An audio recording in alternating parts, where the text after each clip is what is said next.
ध्याये नित्यं महेशं रजतगर्णिभं चारुचन्द्रावतंसं रत्नाकल्पोज्ज्वलाङ्गं प्रश्नयोराभीतिहस्तं प्रसन्नं पद्मासीनं समन्तास्तुतिमूलगणैः व्याघ्रकृतिं वसानं विश्वाद्यं विश्ववन्द्यं निखिलभयहरं पंचवक्त्रं त्रिनेत्रं।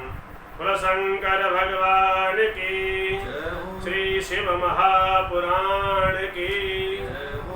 पावन श्री शिव महापुराण के माध्यम से ये दिव्य और पवित्र कथा 12 ज्योतिर्लिंगों की कथा को श्रवण कर रहे हैं। इसने आपने कल जो है महाकाल भगवान की कथा को श्रवण किया, श्री ओंकारेश्वर भगवान की कथा को श्रवण किया। आज केदारेश्वर केदारनाथ भगवान की कथा का यहाँ पर शुभारंभ है। केदारनाथ भगवान के विषय में वर्णन करते हुए श्री सूत जी महाराज यहाँ पर कहते हैं कि नर नारायणाख्यायौ यावतारौ हरिर्ध्वजा ते साते भारते खंडे बदर्याश्रम एवै। भगवान हरि का माने नारायण का, नर नारायण का अवतार हुआ है। ये नर नारायण बद्रिकाश्रम हिमालय पे, हिमाचल पे जो है बद्रीनाथ भगवान जहाँ विराज रहे हैं, वहां पर इन दोनों ने बड़ी भारी तपस्या करी। बद्रीनाथ में नर और नारायण अलग अलग जो है पहाड़ है वहां पर दर्शनीय, तो नर नारायण ने वहां पर तपस्या करी है। नर नारायण ने ऐसी तपस्या करी, उनकी तपस्या को देख करके इंद्र ने अपनी अप्सराओं को भेजा कि किसी भी प्रकार इनकी तपस्या को नष्ट करो, कहीं ऐसा न हो कि ये मेरे इंद्रासन को ले लें। इंद्र को हर समय ऐसा ही लगता है कि कहीं मेरे इंद्रासन को न ले तपस्या के प्रभाव से। ये कथा देवी भागवत में आती है। ये अप्सराएं गई, अप्सराओं ने अपनी पूरी शक्ति लगा दी, लेकिन नर नारायण के हृदय में कोई भी तनिकी विकार प्रवेश नहीं कर पाई। वो तो परमात्मा का ध्यान, भगवान का ध्यान करते हुए तपस्या करते रहे। जब अप्सराएं ने देखा कि इनके हृदय में तनिकी विकार नहीं है, तब नारायण भगवान ने उस समय इंद्र के अहंकार को दूर करने के लिए, तुम्हें बड़ा भारी अहंकार है, अपनी ऊरू माने जंगा में से एक अप्सरा प्रकट कर दी जिसका नाम हुआ उर्वशी। ये इंद्र की अप्सराओं में सबसे अधिक सुंदर थी। अंत में ये कह दिया इसको भी लेकर के चलाओ। तब इंद्र भगवान को प्रणाम करता है। भगवान अहंकार किसी का नहीं छोड़ते, देवताओं का अहंकार परमात्मा नहीं छोड़ते, तो हम और आप होते ही क्या हैं? भगवान का अवतार जो है अहंकार को दूर करने के लिए, हमें और आपको शिक्षा देने के लिए होता है कि जीवन में कभी अहंकार नहीं करना चाहिए। जिसने जीवन में अहंकार किया है उसका पतन हुआ है और होता रहेगा, इसमें कोई संदेह नहीं है। इसलिए हमें जीवन में अहंकार नहीं करना चाहिए। तो नर नारायण ने बद्रीनाथ हिमालय पे बड़ी भारी तपस्या की, और केदारनाथ भगवान जो हैं, भगवान शंकर का ध्यान लगाते हैं। ये नर नारायण ऐसा ध्यान लगाया भगवान शंकर का, तो भगवान शंकर प्रकट हो गए। और शंकर भगवान की, भगवान शंकर ने का वरदान मांगो, मैं तुम्हारे ऊपर प्रसन्न हूं, मैं खुश हूं। तब यहाँ पर नर नारायण ने कहा, प्रभु अगर हमारे ऊपर आप प्रसन्न हो, खुश हो, तो यदि प्रसन्नो देवेशा यदि देयो परत्वया अस्थीयतां स्वेन रूपेण पूजार्थं शंकर स्वयं। अगर आप हमारे ऊपर प्रसन्न हो, अगर खुश हो, तो स्थीयतां, आप जो है यहाँ पर विराजमान हो जाएं, स्वेन रूपेण, अपने रूप से यहाँ पर विराजमान रह जाएं। तो ऐसा यहाँ पर कहा, भगवान से बार बार प्रार्थना करी, तो भगवान केदारेश्वर केदारनाथ के रूप में वहां पर ज्योतिर्लिंग के रूप में वहां पर आज भी विराज रही है। बोलो केदारनाथ भगवान की। तो केदारनाथ भगवान नर नारायण के द्वारा यहाँ पर प्रकट हुए हैं, और उन्होंने सज्जनों केदारनाथ की जो भी पूजा करता है, सच्ची श्रद्धा से जो भी दर्शन करता है, उसके बिगड़े काम बन जाते हैं। तत्दिनम ही समारभ्य केदारेश्वर एव च अपूजितो येन भक्त्या वै दुःखम स्वप्नेपि दुर्लभम। जो भी सच्ची श्रद्धा से केदारेश्वर भगवान की पूजा करता है उसके सभी दुख दूर हो जाते हैं। और परमात्मा दुख दूर हो करके सच्ची श्रद्धा से अगर पूजित करता है, 6 महीने तक पूजा करता है, तो भगवान शंकर केदारेश्वर भगवान रुद्र भगवान के दिव्य लोक को पहुंच जाता है। और शंकर भगवान की। तो भगवान ने उस समय कहा, हे प्रभु, हे भगवान, सबसे पहले भक्त आएंगे और आपका दर्शन करेंगे, उसके बाद मेरा दर्शन करेंगे। हमारे यहाँ हिमालय पर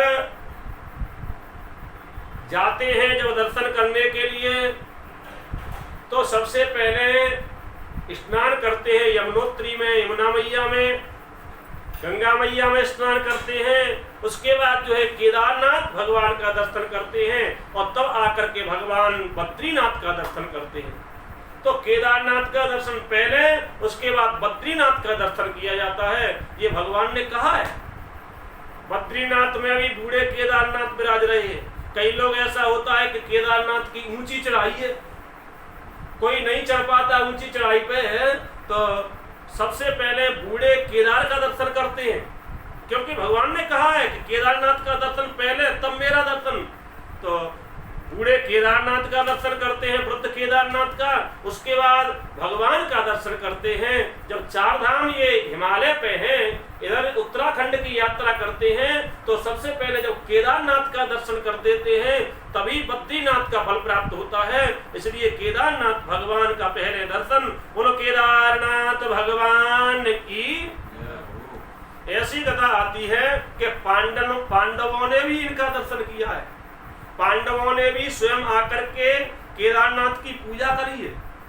जिस समय पांडव आए कि यो वही पांडवान् दृष्ट्वा माहिषं रूपमास्थितः और मायामास्ताय तत्रैव पलायन परो भवत। भगवान एकदम महिष्माने भैंसा के रूप में पांडवों को देख करके प्रकट हुए और जो ही पलायन करने लगे माया रूपी भैंसा के रूप में, तब भीम ने भगवान को पीछे से पकड़ा पूंछ वाले भाग से। और पूंछ वाले भाग से जब पकड़ा तो पूंछ वाला भाग, जो पीछे वाला भाग है, वो तो वहां केदारनाथ ज्योतिर्लिंग रूप में विराज रहे हैं, और आगे वाला भाग पशुपतिनाथ नेपाल में विराज रहे हैं। बोलो पशुपतिनाथ भगवान की। के पुच्छम चैव धृतम तैस्तु पार्थितश्च पुनः पुनः और तदरूपेण स्थितस्तत्र भक्तवत्सल नाम भाग। पुच्छैतेन पीछे वाला भाग वहां पर केदारनाथ पे है, और नेपाले शिरोभागो गतस्तद रूपतः स्थितः। नेपाल में जाकर के आगे वाला भाग पहुंच गया है और पीछे वाला भाग अपने यहाँ हिमाचल पर भगवान केदारनाथ विराज रहे हैं। तब पांडवों ने भगवान की पूजा की है। आज भी पांडवों का वहां पर मंदिर बना हुआ है। पांडव द्रौपदी के संग वहां पर जो है केदारनाथ भगवान का दर्शन करते हैं और धन्य हो जाते हैं। भगवान केदारनाथ का दर्शन करके भक्त जाते हैं और भगवान केदारनाथ का दर्शन करके अपने आप को धन्य बनाते हैं। सज्जनों, अगर केदारनाथ की कृपा, भगवान रुद्र की कृपा होनी चाहिए। ये पहले प्रलय आई सी, प्रलय जैसा अगर हम वहां पर जाकर के बुरे कार्य करेंगे, गलत कार्य करेंगे, तो भगवान का तीसरा नेत्र खुल जाता है। इसलिए वहां तो सच्ची श्रद्धा लेकर के जाओ। तीर्थ यात्रा करने के लिए जा रहे हो तो तीर्थ में सच्चा भाव, सच्चा प्रेम, सच्ची श्रद्धा होनी चाहिए। परमात्मा के प्रति, भगवान के प्रति जाओ तो सच्ची श्रद्धा लेकर के, कथा में जाओ तो सच्ची श्रद्धा लेकर के जाओ। भगवान के प्रति तभी मन लगेगा, भगवान की कथा में तभी मन लगेगा जब भगवान की कृपा होगी। नहीं तो पहले पाप ऐसे होते हैं कि पहले पाप जो है कथा में मन नहीं लगने देते, जबरदस्ती कहते हैं भैया चलो कथा में बड़ा आनंद आएगा। किसी ने बड़ा ही सुंदर लिखा है कि तुलसी पिछले पाप सो हरि चर्चान सुहाई, या सोवे या लरी मरे या उठ घर को जाए। पहले पाप ऐसे होते हैं कि भगवान की कथा अच्छी नहीं लगती। जबरदस्ती कोई कहता है चलो भैया कथा में आनंद आ रहा है, द्वादश ज्योतिर्लिंगों की कथा चल रही है, शिव पुराण के माध्यम से दिव्य कथा का आनंद ले रहे हैं। 15 दिन से कथा चल रही है, आज तो लगभग 18 दिन हो गए कथा कहते कहते। तो लॉकडाउन में कथा चल रही है तो आनंद ही बरस रहा है। चलो कथा सुनेंगे, लेकिन पहला पाप ऐसा है कि कथा में मन नहीं लगता। या सोवे या लरी मरे, या तो सो जाते कथा में जाकर के, नींद आ जाती है, या उठ घर को जाए, कोई इनसे लड़ता नहीं तो उठ के ही चले जाते हैं, चलो ऐसा ही है सर। श्रोता भी 3 प्रकार के होते हैं, श्रोता, सरोता और सोता।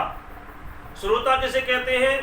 कथा का शुभारंभ हो उससे पहले आकर के कथा में बैठे और जिस प्रकार से कथा हो रही है उसे अपनी श्रवणेंद्रियों के माध्यम से हृदयंगम करे और तदनुसार आचरण करे, ये श्रोता है।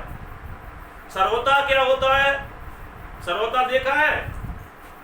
सरोता का काम काटने का होता है, ना खुद सुनता है ना बगल वाले को सुनने देता। ठीक है, कथा में कोई दृष्टांत तो देते ही नहीं है, ठीक है, कोई हंसी का दृष्टांत नहीं है, मंच टेढ़ा है या भगवान की मूर्ति सीधी नहीं लगी है, उसमें कोई ना कोई कमी निकालते हैं, ना खुद सुन रहे हैं ना बगल वाले को सुनने देते हैं, ये सरोता है। और तीसरे नंबर के तो बहुत बढ़िया होते हैं, ऐसी जगह देते हैं पीठ लग जाए, और जो ही कथा शुरू हुई उनकी समाधि लग गई, और जो ही कथा समाप्ति का जयकारा लगा, बोलो केदारनाथ भगवान की, एकदम नींद खुली। नींद खुली, प्रसाद लिया, चलने लगे। किसी ने पूछा भैया कहाँ से आ रहे हो? आ रहे हैं शिव महापुराण की कथा सुन के। कैसी कथा हुई? अरे बड़ा आनंद आया। ये बताओ कथा कौन सी हुई? फिर ये कहते पता है, बस ये मत पूछो कथा कौन सी हुई, कथा में बड़ा आनंद आया। सोते ही रहे, कथा नहीं सुनी, कहाँ से कथा की विषय में बता पाएंगे? तो कथा में तो वही व्यक्ति पहुंच पा देगा जिसके ऊपर भगवान की महती कृपा होगी, जिसके ऊपर भगवान शंकर की कृपा होगी, भगवान भोलेनाथ की कृपा होगी, वो कथा में पहुंचता है और कथा से मुक्ति होती है। एक कलकाल में सज्जनों सच्ची श्रद्धा से कथा को श्रवण किए, जिसने भी श्रवण किया उसकी मुक्ति हुई है और होती रहेगी। बोलो केदारनाथ भगवान की, भक्त वत्सल भगवान की, आज के आनंद की। श्री